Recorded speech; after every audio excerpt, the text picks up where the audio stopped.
This is the story of Margaret, a mother whose quiet love shaped 3 young lives.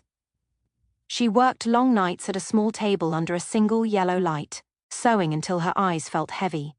She gave up her own dreams so her children could have a better future.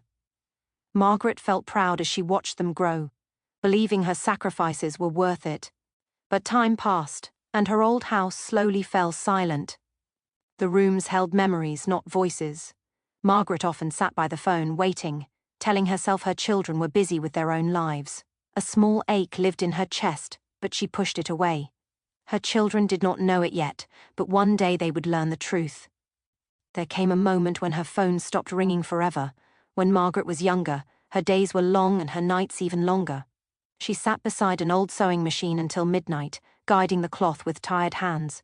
The soft hum of the machine filled the small house like a quiet song. Each stitch carried hope, even when her fingers ached. She often looked at her children sleeping on the bed and felt a warm peace in her heart. In those moments, Margaret promised herself they would have a better life than she did. She believed love meant giving everything and asking for nothing in return.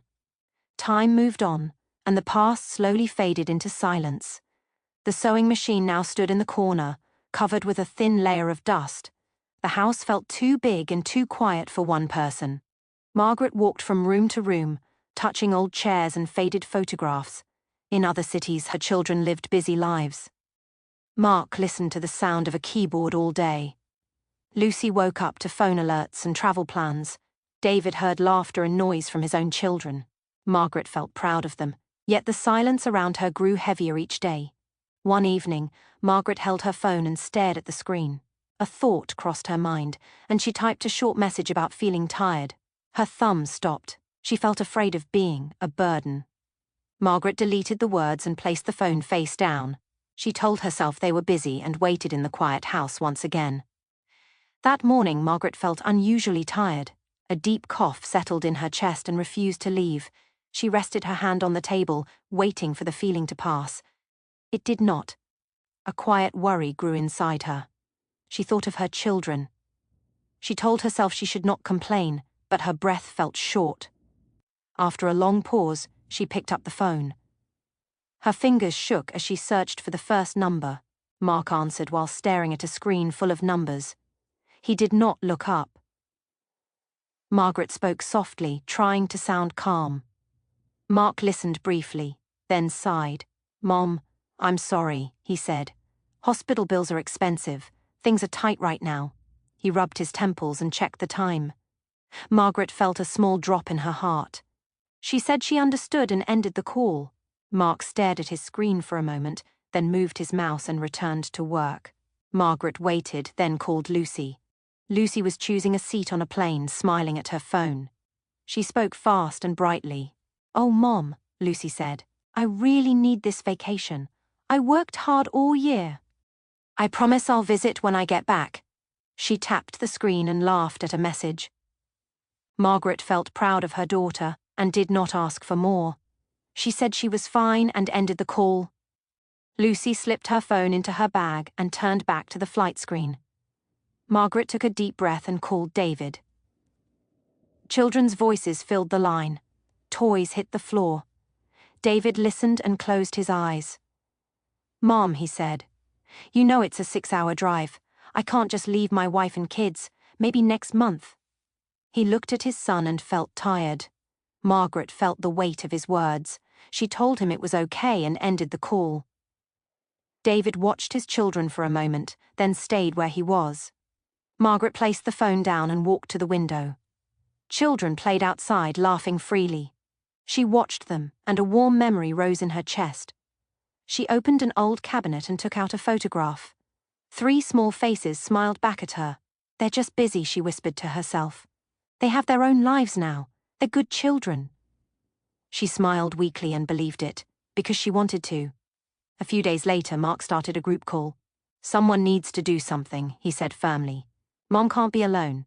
Lucy frowned. "Don't put this on me. My flight is in 3 days. Mark, you live closest." Mark raised his voice. "Being close doesn't mean I have time. I have a big project. What about you, David?" David looked away. "I have 2 small kids. Why don't we hire a nurse?" Mark shook his head.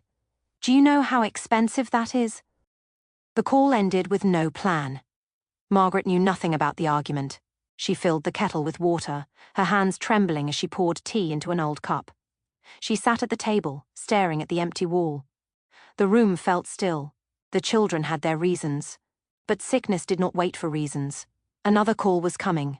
A call no one was ready for. During a meeting, Mark noticed a missed call from his mother. He thought he would call back later. He placed the phone face down and picked up his pen. Minutes passed. Then all 3 phones rang at the same time.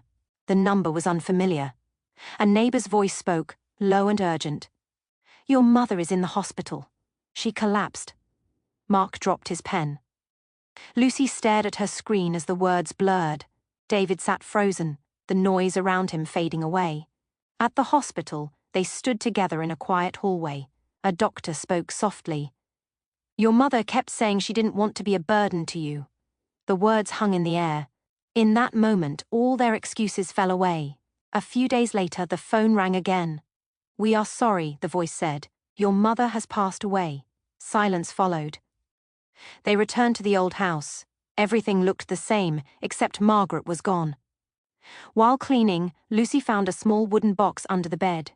Inside was a note and a savings book. For my dear children, just in case. The savings were enough.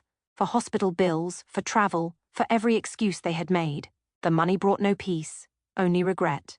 1 year later, life felt quieter, but deeper. Mark drove 6 hours to visit David. Lucy planted a garden at the old house. Once a month they met there together. They spoke. Less. They listened more. They learned too late what truly mattered. The lesson was simple and painful. The greatest gift was never money or big moments. It was time, attention, a simple phone call. Love is not words, it is presence. Waiting feels easy, but waiting costs more than anyone expects. Thank you for listening. If this story touched you, share a memory of someone you love. Sometimes one word is enough. Be kind.